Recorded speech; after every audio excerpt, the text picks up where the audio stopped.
आप सभी स्टूडेंट्स का स्वागत है। आज थर्मोडायनेमिक्स से मैं आपको मैक्सवेल वेग वितरण नियम बताने जा रहा हूँ।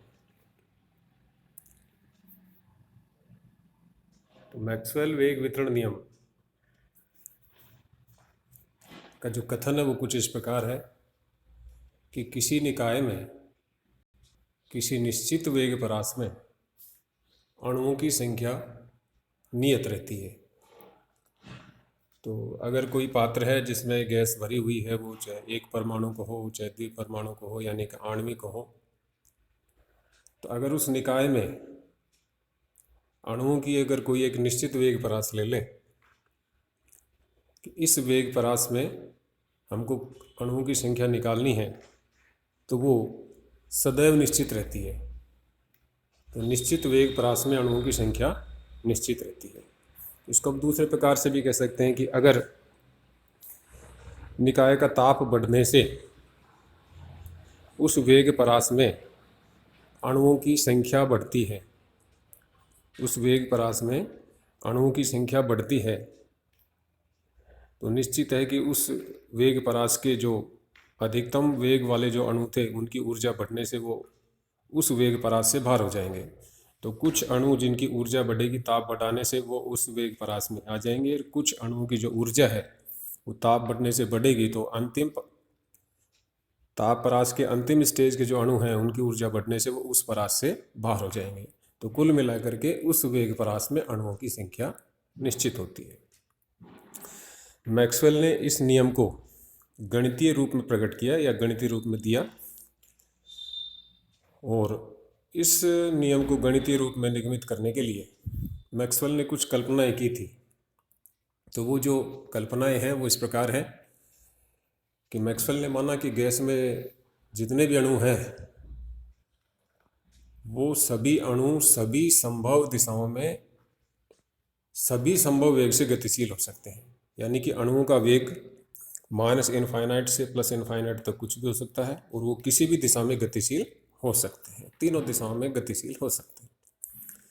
अगली कल्पना थी कि पात्र में जो गैस भरी है उसके सारे अणु एक जैसे हैं, अणुओं का जो आकार है वो गोलाकार है, और अणुओं की जो टक्कर है वो प्रत्यास्थ होती है, अर्थात टक्कर में कोई ऊर्जा की हानि नहीं होती। और साथ ही सभी जगह पात्र में या निकाय में अणु घनत्व समान है, अर्थात किसी जगह पर अणुओं की संख्या अधिक या किसी जगह पर अणुओं की संख्या कम नहीं है। सभी जगह पात्र में अणुओं की संख्या समान है या अणु घनत्व समान है। अब देखिए इस नियम की मैथमेटिकल जो रूप है उसकी व्युत्पत्ति हम किस तरह करते हैं। तो हमने मान लिया कि m द्रव्यमान का एक कण है, तो हमने उस निकाय से एक कण लिया, वो x दिशा में गतिशील है जिसका वेग vx है, तो उसकी जो कुल गतिज ऊर्जा होगी वो होगी हाफ mvx²। और चूंकि गैस के लिए स्थितिज ऊर्जा हम नगण्य मानते हैं गैस के अणुओं के लिए, तो फिर इसकी कुल ऊर्जा भी गतिज ऊर्जा के बराबर ही होगी। तो vx वेग से गतिशील m द्रव्यमान के कण की कुल ऊर्जा E = हाफ mvx²। अब बोल्ट्जमैन के नियम के अनुसार किसी अणु के ऊर्जा स्तर E में पाए जाने की प्रायिकता e⁻⁻⁰ के समानुपाती होती है, अर्थात P probability corresponding to Vx या PVx प्रोपोर्शनल टू e⁻⁻ या PVx = a e⁻⁻ अब ये तो वेग Vx के संगत या ऊर्जा E के संगत पाए जाने की प्रायिकता है। अब अगर हम वेग परास Vx से Vx + dVx के मध्य लें, तो उसके संगत अणु के पाए जाने की प्रायिकता या उस वेग परास में या उस ऊर्जा परास में अणुओं के पाए जाने की प्रायिकता PVx dVx = a e⁻⁻ dVx, दोनों तरफ dVx से मल्टीप्लाई हो जाएगा। E की वैल्यू रखें E की, तो E की वैल्यू हाफ mvx², तो P V X D V X equal to A E to the power minus M V X square upon 2 kT D V X. ये जो ई की power है M V X square upon 2 kT, इसमें M upon 2 kT को अगर हम B लिख लें तो ये P V X D V X equal to A E to the power minus B V X square D V X. यहाँ पर B equal to M upon 2 kT। अब ये तो किसी अणु के वेग Vx और Vx प्लस dVx के बीच पाए जाने की प्रायिकता है। अब सभी संभव वेग में प्रायिकता को जोड़ लें तो जो सभी संभव वेग हैं वो माइनस इनफाइनाइट से प्लस इनफाइनाइट होगा, और इसके अंदर सारी प्रायिकता को जोड़ दें तो कुल प्रायिकता का मान इकाई होना चाहिए, अर्थात माइनस इनफाइनाइट से plus infinite P V X D V X का इंटीग्रेशन करें तो उसकी वैल्यू 1 होनी चाहिए। इसमें P V X D V X की वैल्यू हमने रख दी, P V X D V X की वैल्यू हमने रख दी, तो ए तो कांस्टेंट है, तो माइनस इनफाइनाइट से plus infinite E to the power minus B X square D V X equal to 1। अब ये जो इंटीग्रेशन है माइनस इनफाइनाइट से plus infinite E to the power minus B X square D V X, इसकी value होती है root pi upon B. तो जो एक्स स्क्वायर के साथ मल्टीप्लाई है बी, वो आता है रूट पाई अपॉन बी। तो यहाँ से हमारे पास ए प्राप्त होता है root pi upon B, A equal to root B upon pi. Integration की वैल्यू प्राप्त होती है रूट पाई अपॉन बी और ए प्राप्त होता है रूट बी अपॉन पाई, और b की वैल्यू हमने मान रखी है m अपॉन 2 kT, तो a equal to under root m upon 2π/kT। और ये वैल्यू रखें तो P V X D V X equal to root m upon 2π/kT E to the power minus M V X square upon 2 kT D V X. अर्थात कुल प्रायिकता का मान 1 रख करके हम जो समानुपाती नियतांक था a, या समीकरण फर्स्ट में जो नियतांक आता है a, उसका मान निकाल लेते हैं। उसका मान आता है m अपॉन 2π/kT। तो m अपॉन 2π/kT हमने वैल्यू रख दी under root m upon 2π/kT a की वैल्यू, तो P V X D V X की वैल्यू हो गई root m upon 2π/kT E to the power minus M V X square upon 2 kT D V X. तो ये तो था x दिशा में गतिशील अणु जिसका वेग Vx है और प्रायिकता हमने ली है Vx और Vx प्लस dVx के मध्य। तो अगर अणु तीनों दिशाओं में गतिशील है जैसा कि मैक्सवेल द्वारा कल्पना की गई थी, तो अणु तीनों दिशाओं में गतिशील है तो अणु के तीनों दिशाओं में पाए जाने की प्रायिकता हम इसी तरह निकाल सकते हैं। तो ये जो P V X D V X है ये x दिशा के लिए है, तो अगर इसी तरह हम P V Y D V Y Y दिशा में प्रायिकता निकालें वी वाई और V Y plus D V Y के बीच में, तो वो आएगा root m upon 2π/kT E to the power minus M V Y square upon 2 kT D V X D V Y, और z दिशा में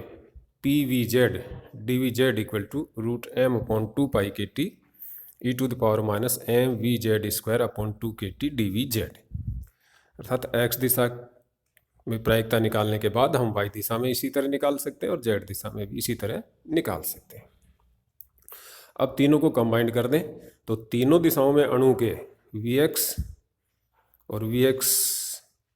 प्लस dVx के बीच, Vy और Vy प्लस dVy के बीच, Vz और Vz प्लस dVz परास में पाए जाने की प्रायिकता, तो ये तीनों दिशाओं की प्रायिकता के कुल गुणा के बराबर होगा। और इसको कंबाइंड प्रायिकता हमने लिख दी है P V X P V Y V Z into D V X D V Y D V Z. तो ये तीनों प्रायिकताओं के गुणनफल के बराबर होगी, अर्थात P V X D V X into P V Y D V Y into P Z into D V Z. तो जैसा कि value P V X D V X की है उसी तरह P V Y D V Y की होगी और उसी तरह P V Z D V Z की होगी। तो जो रूट m अपॉन 2π/kT है 3 बार मल्टीप्लाई होगा तो m अपॉन 2π/t की पावर हो गई 3/2 और e to the power minus m upon 2kT e की पावर्स आपस में मल्टीप्लाई होंगी तो पावर्स जुड़ जाएंगी तो e⁻m/2 V X square plus V Y square plus V Z square into D V X D V Y D V Z. तो इस तरह हमको तीन दिशाओं में V X plus D V X, V Y और V Y plus D V Y, V Z और V Z plus D V Z के मध्य अणु के पाए जाने की प्रायिकता प्राप्त हो गई। P V X V Y V Z D V X D V Y D V Z, और ये प्राप्त हुई m/2 pi K T power 3/2 e⁻m/2 K T V X square plus V Y square plus V Z square into D V X D V Y D V Z. अब अगर इसी परास में निकाय में अणुओं की संख्या dn हो और कुल अणुओं की संख्या हो n, तो ये प्रायिकता dn/n के भी बराबर होगी। तो यहाँ dn तीनों दिशाओं की वेग परास में अणुओं की संख्या है जो परास हमने ले रखी है, और n उसमें कुल अणुओं की संख्या है, तो ये प्रायिकता dn/n के बराबर होगी। और यहाँ से हम dn की वैल्यू निकाल लेते हैं। तो जो dn की वैल्यू होगी वो n से मल्टीप्लाई हो जाएगी। तो dn equal to n into m/2 pi K T power 3/2 into e⁻m/2 K T V X square plus V Y square plus V Z square into D V X D V Y D V Z. अगर हम m/2 pi K T को a से लिखना चाहें, √m/2 pi K T को a से लिख दें, √m/2 पाई के टी को a से लिख दें, तो ये dn की वैल्यू होगी na³ e⁻m/2 के टी को वापस b से लिख दिया तो e⁻b V X square plus V Y square plus V Z square into D V X into D V Y into D V Z. या अगर अणु का वेग एक्स वाई जेड दिशा में V X V Y V Z के स्थान पर यू वी डब्ल्यू माने, तो फिर dn की वैल्यू होगी na³ e⁻b u square plus V square plus W square into D U D V D W. यहाँ पर हमने वी एक्स की जगह u ले लिया है, वी वाई की जगह v ले लिया है और वी जेड की जगह w ले लिया है। तो finally dn equal to n into m/2 pi K T की power 3/2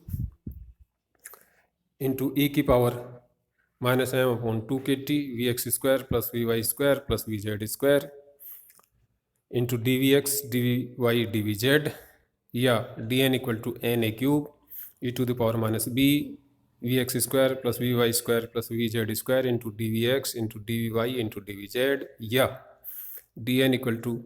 na³ e⁻b into U square plus V square plus W square into D U D V D W. और ये जो समीकरण नंबर 3 है, तीनों रूपों में लिखें चाहे आप,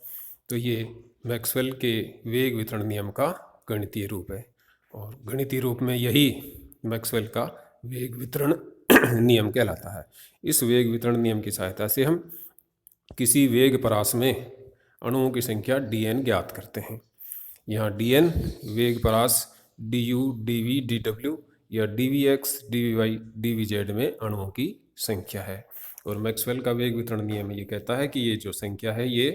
कांस्टेंट रहती है, अर्थात नियत वेग परास में अणुओं की संख्या नियत रहती है। आज के लेक्चर में इतना ही।